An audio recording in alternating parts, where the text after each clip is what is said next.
A beautiful woman was stranded on a deserted island. Soon after, a rugged man arrived, skilled in survival.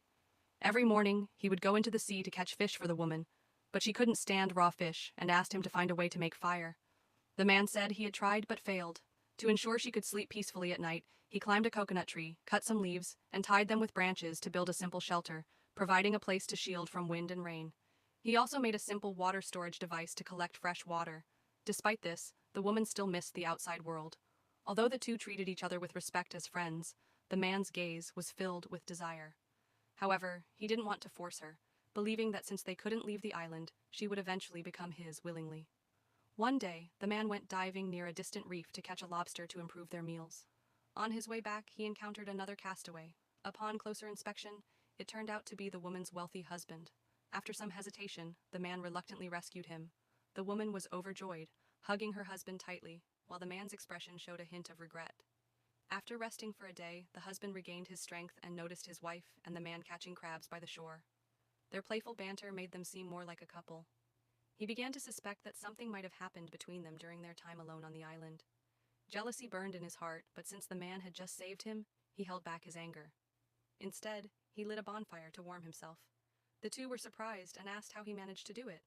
The husband casually said it was nothing, just a trick, and mocked the man for not being able to start a fire despite being on the island for so long. In truth, the husband didn't know how to start a fire either, he just happened to have a lighter. The woman, delighted, kissed him again. However, the husband couldn't shake his unease about the two sharing a shelter. He asked why they hadn't built another one. The woman explained they hadn't had time, so the husband sent her and the man to catch lobsters while he divided the shelter, leaving only a few logs for the man. The man, not wanting to cause trouble for the woman, initially let it slide, but the husband's behavior grew increasingly unreasonable.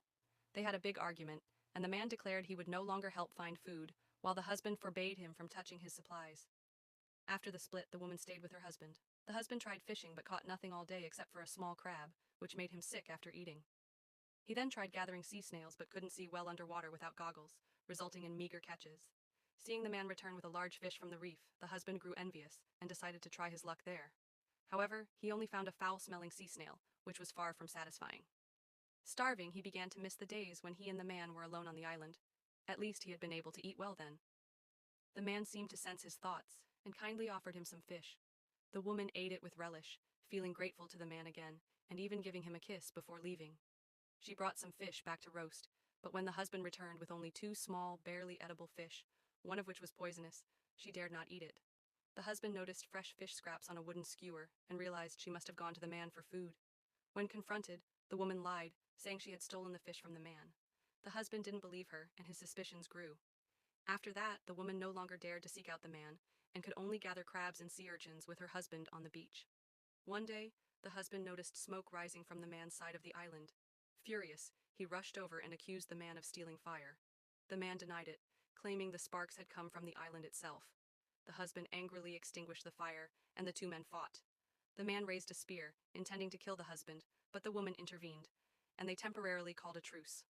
As compensation, the husband took the man's freshly caught fish and ate it with satisfaction, though he still felt cheated. The next morning, the man woke up to find his diving goggles missing. Enraged, he grabbed a wooden spear and threatened to kill the husband. The woman desperately tried to stop him, and the man shouted, "Should I stab you instead?" This sparked an idea, and he turned his attention to the woman, forcing himself on her. Afterward, filled with guilt, he begged her not to tell the husband. When the husband returned from the reef, now equipped with the diving goggles, he had a bountiful catch. Strangely, the man didn't seem angry, but remained calm. The husband found this odd but didn't dwell on it, excitedly recount.